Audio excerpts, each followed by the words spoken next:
तो ये कहानी है एलेंसवॉर्थ शहर की, जहाँ पर हम दो आदमियों को देखते हैं। उन्होंने एलेंसवॉर्थ में एक बहुत बड़ी कब्र बनाई है। इस कब्र में उन्होंने बहुत सारे इंसानों को एक साथ दफन किया था। असल में एलेंसवॉर्थ में एक पैंडेमिक आ गई है, एक वबा आ गई है, जिसके चलते लोग बीमार होते हैं और मर जाते हैं। ये वबा तेजी से लोगों में फैल रही थी और बाकी जो लोग उसी पेंडेमिक का शिकार हुए थे, ये लोग उन सब लोगों को एक तय खाने में डाल रहे थे ताकि वहाँ रहकर ये लोग मर जाएं और वबा आगे न फैले। इसी वबा के चलते शहर के मेयर भी मर जाते हैं, जिसके मरने से पूरे शहर में परेशानी फैल जाती है। इन लोगों को अपना शहर चलाने के लिए जल्द से जल्द एक नया मेयर चाहिए था, जिसके लिए ये लोग एक जादूगर को चुनते हैं, क्योंकि उन्हें लगता था कि जादूगर अपने जादू से इन सब लोगों को सारी मुसीबतों से बचा लेगा। यहाँ तक कि इस वबा से भी सभी तो उस जादूगर हेनरी के मेयर बनने पे राजी थे, लेकिन पुराने मेयर का असिस्टेंट फ्रैंकलिन सभी लोगों से कहता है कि इस चीज का क्या सबूत है कि ये वबा हेनरी के जादू से नहीं फैली।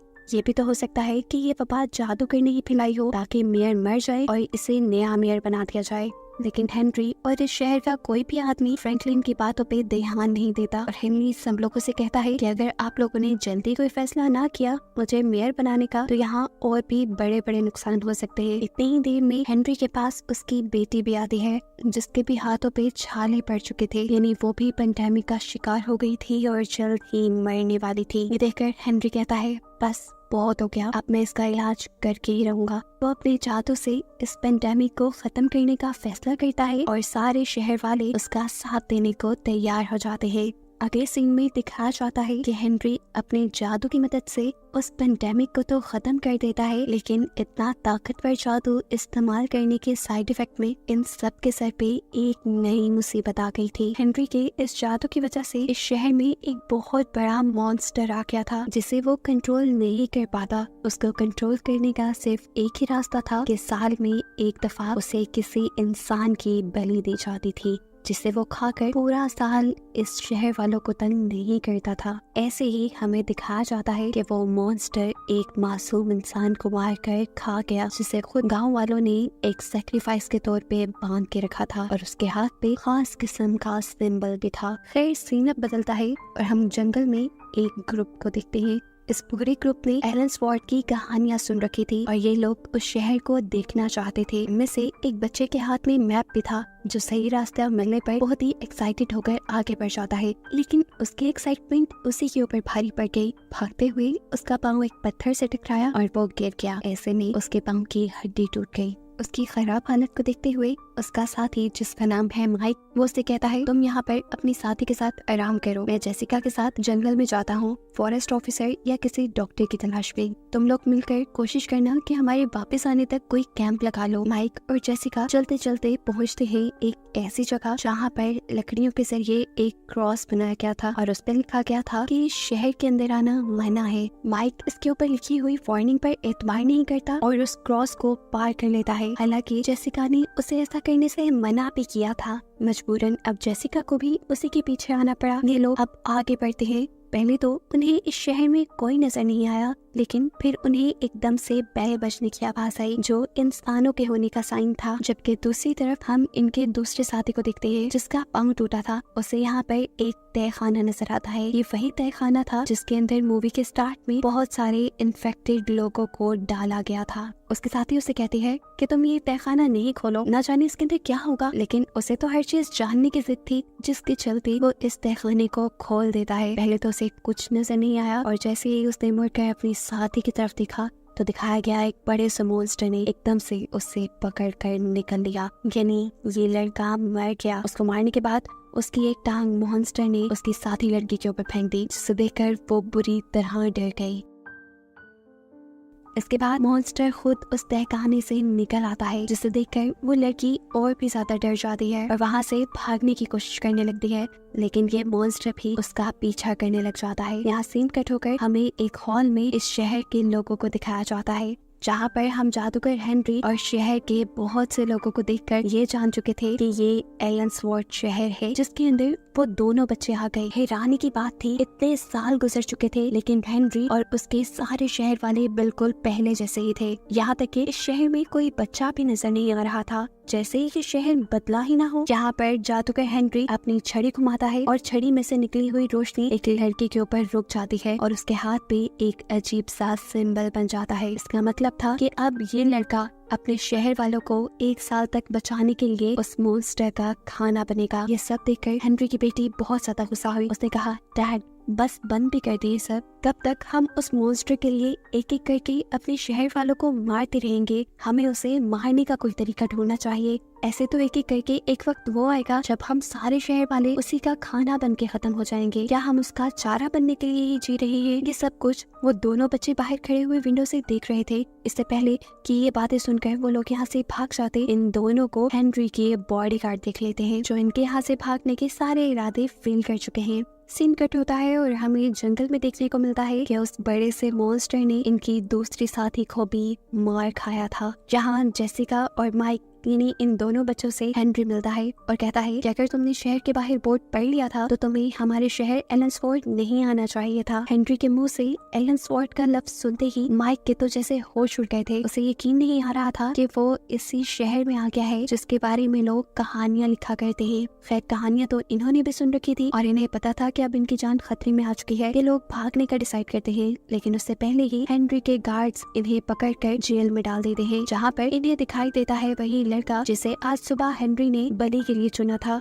माइक जब उससे पूछता है कि तुम यहाँ पे क्या कर रहे हो, तब वो आदमी बताता है कि मुझे सैक्रिफाइस के लिए चुना गया है ताकि मेरे शहर के लोग 1 साल तक अमन और सुकून से रहे। ये सुनकर माइक को तो बिल्कुल एतबार नहीं हुआ था, ये बिल्कुल कहानियों जैसा था। यहाँ दूसरी तरफ हेनरी की बेटी फ्रैंकलिन से मिलती है और उससे कहती है कि आप समझाते क्यों नहीं हेनरी को? एक एक करके कई लोग उस मॉन्स्टर का शिकार बन चुके हैं। क्या हम उस मॉन्स्टर का चारा बनने के लिए ही जी रहे हैं? हमें हर हाल में उसे मारने का तरीका अब ढूंढना ही होगा। जहाँ हेनरी को ये भी मालूम हुआ था कि माइक और जेसिका के 2 और दोस्त भी जंगल में थे। उसके 2 गार्ड्स उन दोनों साथियों को ढूंढने के लिए गए। जंगल में जाते ही दोनों मॉन्स्टर का शिकार बन गए। यहाँ फ्रैंकलिन हेनरी की बेटी के कहने पर हेनरी से बात करने के लिए आया था। वो सबसे पहले हेनरी से सवाल करता है कि तुमने जो उन दोनों बच्चों को पकड़ा है तुम उनका क्या करोगे? जवाब में हेनरी कहता है कि मैं उनका सैक्रिफाइस करवाऊंगा। ये सुनकर फ्रैंकलिन को शॉक लगा, क्योंकि आज से पहले तक उसे लगता था कि हेनरी की जादुई छड़ी लोगों को सैक्रिफाइस करने के लिए चुनती है, लेकिन आज उसे ये बात मालूम हो गई थी कि हेनरी खुद लोगों को सैक्रिफाइस करने के लिए चुनता है। और ये बात फील होते ही वो हेनरी से कहता है, मुझे लगता है कि ये सारा कुछ तुम्हारा किया धरा है। तुमने जादू किया मेयर बनने के लिए, लेकिन वो जादू तुमसे कंट्रोल ना हो पाया और उसके चक्कर में हम इस मॉन्स्टर के कर्स में आ गए। यानी हमें इस मॉन्स्टर का श्राप मिला, वो भी तुम्हारे जादू की वजह से। यहाँ पर हेनरी की बेटी जेल में एक लड़के से मिलती है, उसी लड़के से जिसे सैक्रिफाइस के लिए चुना गया था। वो उससे बताती है कि तुम्हारी जान बख्शी गई है, अब तुम्हारी जगह इन दोनों का सैक्रिफाइस देंगे मेरे डैड। ये सुनकर वो खुश नहीं होता, उल्टा गुस्सा हो जाता है और कहता है इसमें इनका क्या कसूर, इन बेचारों को क्यों मारा जा रहा है? इसी बात की समझ जब हेनरी की बेटी को आती है तो वो अपने डैड से लड़ने के लिए पहुंच जाती है। वो अपने डैड से कहती है, बस बहुत भी हो गया, आपको इतना सारा जादू आता है, क्या आप ये जादू तोड़ नहीं सकते? हेनरी उसकी बात का कोई जवाब नहीं देता और उसे यहाँ से जाने को कहता है। इस चीज पे उस लड़की को गुस्सा आ जाता है और वो जाने से पहले अपने डैड की मैजिक बुक चुरा लेती है और इसी बुक से उसे ये मालूम होता है कि ये बीमारी और किसी की नहीं बल्कि उसके डैड की ही फैलाई हुई थी। यहाँ सीन कट होकर हमें दिखाया जाता है कि सैक्रिफाइस का निशान अब उस लड़के के हाथ से खत्म होकर माइक के हाथ पे आ गया था, इसलिए उसे सैक्रिफाइस के लिए ले जाया जाता है, जिसकी वजह से दूसरा लड़का बहुत ज्यादा नाराज था।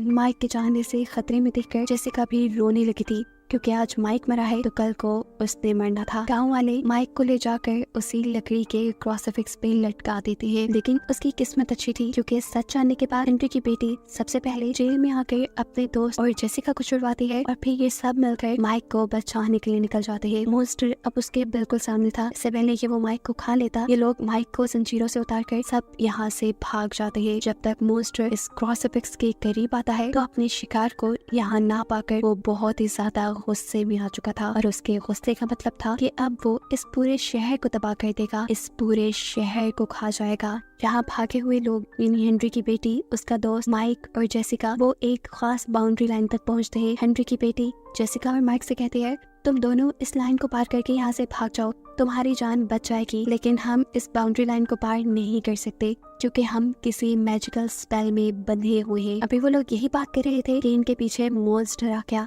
मॉन्स्टर का गुस्सा देखते हुए जेसिका कंफ्यूज हो जाती है और नीचे गिर जाती है। उसकी जान बचाने के लिए हेनरी की बेटी का दोस्त उसकी मदद करता है और उसे उठाकर बॉर्डर के पार ले जाता है, जिसकी वजह से वो खुद भी जलकर राख हो गया। मॉन्स्टर अभी तक जेसिका का पीछा करना चाहता था लेकिन वो नहीं कर पाया क्योंकि वो खुद भी उन्हीं मैजिकल स्पेल्स यानी जादू मंत्रों में फंसा हुआ था। हेनरी की बेटी भी यहाँ मॉन्स्टर को चकमा देकर गायब हो जाती है। अगली सुबह जब शहर में सब लोग उठते हैं तो देखते हैं कि उनका सेक्रीफाइस तो पूरा हुआ ही नहीं था। सिर्फ यही नहीं बल्कि अब हेनरी भी शहर में नहीं था। ये एक बहुत बड़े खतरे की अलामत थी, इसीलिए फ्रैंकलिन यानी हेनरी का असिस्टेंट सभी शहर वालों को हॉल में इकट्ठा होने को कहता है। असल में हेनरी अपनी बेटी को ढूंढने के लिए जंगल में आया था। यहाँ माइक और जेसिका जो के भागते भागते जंगल से बाहर सड़क तक आ गए थे, वो डिसाइड करते हैं कि वो किसी करीबी पुलिस स्टेशन जाएंगे और पुलिस के साथ यहाँ वापस आकर अपने बाकी दोनों साथियों को बचाएंगे। यहाँ जंगल के अंदर दिखाया जाता है कि हेनरी को उसकी बेटी मिल गई थी लेकिन वो उससे बहुत ज्यादा नाराज थी। वो उससे कहती है, मुझे पता है कि ये सब आपका ही किया धरा है, आपके ही जादू की वजह से वो मॉन्स्टर हमारी जानों के पीछे पड़ा हुआ है। उस समय हेनरी जैसे ही उसकी तरफ बढ़ता है तो यहाँ उसकी बेटी अपने गले में पहने हुए लॉकेट की मदद से उसके हाथ से उसकी जादू की छड़ी दूर गिरा देती है। साफ मतलब था कि उसने अपने डैड की जादुई बुक से कुछ जादू सीख लिया था। अपने डैड को अकेला जंगल में छोड़कर अब वो वापस आ गई। उसने शहर में आके फ्रैंकलिन और शहर वालों से कहा कि अब हमें उस मॉन्स्टर से डरने की जरूरत नहीं, जल्द ही हम उस मॉन्स्टर से छुटकारा पाएंगे। हमें बस कुछ बड़ा प्लान करना होगा और एक साथ मिलकर काम करना होगा, लेकिन उससे पहले तक भी हमें मॉन्स्टर से बचना है। इसके लिए मैं आप सबको एक मैजिकल स्पेल यानी जादू मंत्र बताती हूँ। सब अपने घर में एक एक कैंडल जलाकर उस मंत्र को पढ़ ले और अपने घरों के बाहर नमक से एक दायरा बना दे, जिसकी वजह से ये मॉन्स्टर उनके घरों में हमला नहीं कर पाएगा। अब क्योंकि हेनरी तो यहाँ था नहीं, इसीलिए सभी लोग हेनरी की बेटी को हेनरी की जगह मानकर उसकी बात मानते हैं और अपने घर में एक एक कैंडल जलाकर उसका बताया मंत्र पढ़ते हैं और अपने घरों के साइड पे व्हाइट कलर का यानी नमक से एक दायरा बना लेते हैं। जैसे ही अब मॉन्स्टर उनके शहर पे हमला करने आता है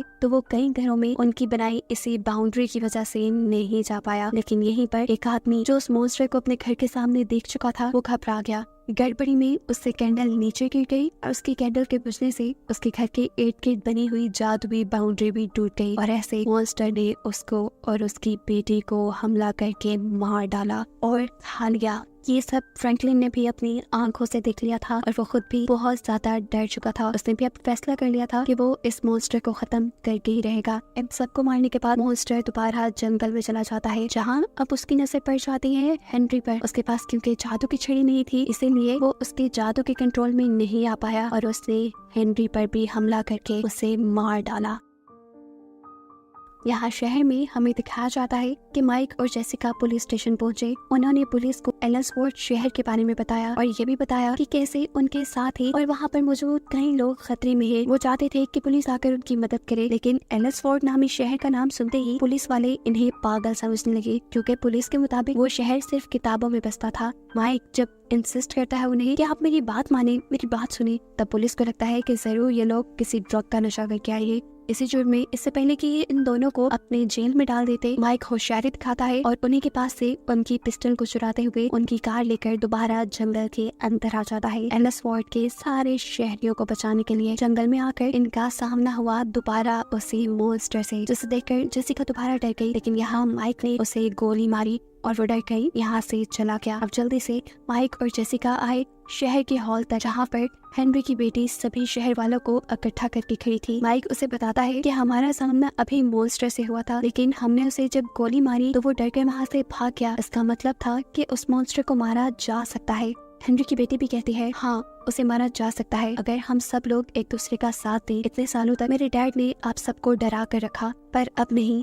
मैंने अपनी डैड की बुक से बहुत सा जादू सीख लिया है। उस जादू और आप सब लोगों की मदद से मैं उस मॉन्स्टर को मार दूंगी। ये सब लोग उसकी मदद करने के लिए मान जाते हैं और फिर एक प्लान बनाते हैं, जिसके चलते इन्होंने मॉन्स्टर के लिए कुछ ट्रैप बनाए थे और एक साथ मॉन्स्टर पे हमला करने की ठानी थी। सिर्फ बंदूक की गोलियों से ही उस मॉन्स्टर को नहीं मारा जा सकता था, क्योंकि वो जादू से बना था, तो जादू से भी वार करना जरूरी था। और जादू बनाने के लिए हेनरी की बेटी पहले उसकी गुफा में जाकर उसका टूटा हुआ नाखून चुरा लाती है, जिसके काफी सारे हिस्से उसने अपने लॉकेट में डाल दिए, जिस लॉकेट में उसने अपना जादू बंद किया था। अगले सीन में दिखाया जाता है कि सब लोगों ने माइक को क्रूसीफिक्स से बांधा हुआ है मॉन्स्टर का सेक्रीफाइस देने के लिए। ये सब असल में उसके लिए एक ट्रैप था। मॉन्स्टर जब उसे देखकर खुशी से खाने के लिए आया तो वो भी इनकी चाल समझ गया। जमीन पे मौजूद उसे ट्रैप का पता चल गया, जिसको पार करते हुए अब वो माइक तक आ गया। इससे पहले कि वो माइक को मार देता, माइक उसे अपनी गन से शूट कर देता है। ऐसे में वो मॉन्स्टर जैसे ही पीछे होता है तो उसका पाँव भी ट्रैप में फंस जाता है। मॉन्स्टर को थोड़ा सा ही कमजोर होते देखकर यहाँ पे मौजूद सभी लोग अपने तीर